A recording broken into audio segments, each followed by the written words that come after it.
ದಿನದಿಂದ ದಿನಕ್ಕೆ ಚುನಾವಣಾ ರಣಕಣ ರಂಗೇರ್ತಾ ಇದೆ. ಕಾಂಗ್ರೆಸ್ ಮತ್ತೊಮ್ಮೆ ಮಗದೊಮ್ಮೆ ಪ್ರಚಾರದಲ್ಲಿ ಜಾತಿ ಕಾರ್ಡ್ ಅನ್ನ ಪ್ಲೇ ಮಾಡ್ತಾ ಇದೆ. ಮೈಸೂರು ಅಭ್ಯರ್ಥಿ ಲಕ್ಷ್ಮಣ್ ಅವರನ್ನ ಲಕ್ಷ್ಮಣ್ ಗೌಡ ಅಂತ ಹೇಳಿ ಡಿಕೆ ಶಿವಕುಮಾರ್ ಕರೆದಿದ್ದಾರೆ.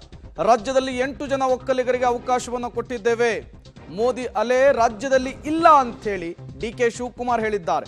ಅಚ್ಚೇ ದಿನ ಬಂದಿಲ್ಲ, ಹೀಗಾಗಿ ಬಿಜೆಪಿಗೆ ಮತ ಕೇಳುವಂತಹ ಹಕ್ಕಿಲ್ಲ. 28ಕ್ಕೆ 28 ಸ್ಥಾನವನ್ನು ಕೂಡ ಕಾಂಗ್ರೆಸ್ ಗೆಲ್ಲುತ್ತೆ ಅಂತ ಹೇಳಿ ವಿಶ್ವಾಸವನ್ನು ವ್ಯಕ್ತಪಡಿಸಿದ್ದಾರೆ. ಬಿಜೆಪಿ ದೇಶದಲ್ಲಿ 200 ಸ್ಥಾನವನ್ನು ಕೂಡ ಗೆಲ್ಲಲ್ಲ, ರಾಜ್ಯದಲ್ಲಿ ಗ್ಯಾರಂಟಿಯ ಅಲೆ ಇದೆ ಅಂತ ಹೇಳಿ ಡಿಕೆ ಶಿವಕುಮಾರ್ ಹೇಳಿರುವಂತಹದ್ದು. ಇನ್ನೂ 10 ವರ್ಷ ನಮ್ಮ ಸರ್ಕಾರವೇ ಇರುತ್ತೆ.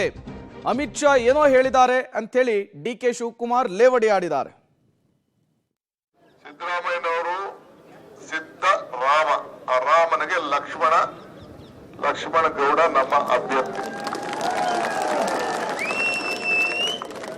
ಲಕ್ಷ್ಮಣ ಗೌಡರು ಯಾಕೆ ಹೇಳ್ತಾ ಇದ್ದೀನಿ ಅಂದ್ರೆ, ಈ ಕ್ಷೇತ್ರದಲ್ಲಿ 47 ವರ್ಷ ಆಗಿತ್ತು ಒಕ್ಕಲಿಗರಿಗೆ ಸೀಟ್ ಸಿಕ್ಕಿ. ಎಲ್ಲ ನಮ್ಮ ಜನ ಕೇಳ್ತಾ ಇದ್ರು ನನಗೆ, ಏನಯ್ಯ ನೀನ್ ಕಾಂಗ್ರೆಸ್ ಪಕ್ಷದ ಅಧ್ಯಕ್ಷ ಆಗಿದ್ಯೆ, ಈ ಸಮಾಜ ರಕ್ಷಣೆ ಮಾಡ್ತಾ ಇಲ್ಲ ಅಂತೇಳಿ ನನಗೆ ಬಹಳ ಕೇಳ್ತಾ ಇದ್ರು.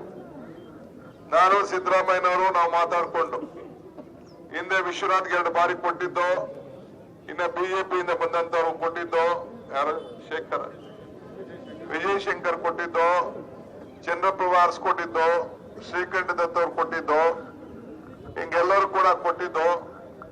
ಸೊ ಈಗ ಒಕ್ಕಲಿಗರ ಅವಕಾಶ ಮಾಡಿಕೊಡ್ಬೇಕು ಅಂತೇಳಿ ಈ ಬಾರಿ 8 ಜನರಿಗೆ ನಾನು ಅಧ್ಯಕ್ಷರಾಗಿರುವಾಗ ಲೋಕಸಭೆಗೆ ಮೊದಲನೇ ಬಾರಿಗೆ 8 ಜನರಿಗೆ ಇವತ್ತು ಅವಕಾಶವನ್ನ ನಾವು ಮಾಡಿಕೊಟ್ಟಿದ್ದೇವೆ. ಇದು ಕಾಂಗ್ರೆಸ್ ಪಕ್ಷದ ಒಂದು ಇತಿಹಾಸ.